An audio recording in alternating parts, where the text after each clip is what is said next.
So tell me a little bit more. You jumped on it or you touched on it a little bit when we were talking. Going into the pandemic, you guys had to kind of lay off folks and kind of cut costs, obviously, as everybody else did. Now that things seem to be turning the corner, right? How are things down in Houston? How are things, with your hotels? And are you guys benefiting and seeing some of the uptick in the industry right now? So, the our extended stay product is doing well, and I think that's common throughout the U.S. that the extended stay segment has continued to perform and has outperformed some of the other segments. It's primarily been on the weekends for us, the recovery we've seen, and I think occupancies are starting to crawl back, but the ADR, is still way lower than pre-level, and I think that's going to be a longer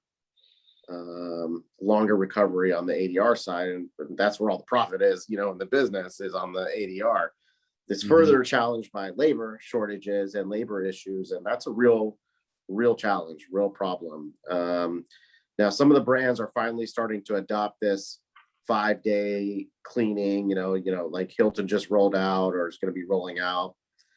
No stay over cleaning. It's only once you stay 5 nights, do you get your room fully cleaned. And this Right. is in response to, I think everyone's hurting for cost, but also labor is not Yeah. available. And I've been reading and researching, and I think the general consensus is 30% of the people that used to be labor in the hospitality industry have migrated to other industries during the pandemic. So Wow. even when people start coming back to work and benefits maybe start running out, we're still going to have a labor shortage, issue in our industry. And finding someone for $12 or $14 an hour to break their back and clean rooms, not a lot of people want to do that. I mean, housekeeping is the hardest job in the whole hotel, no matter what. If you've ever worked in housekeeping, you know that those guys work the hardest and it's the most important job. So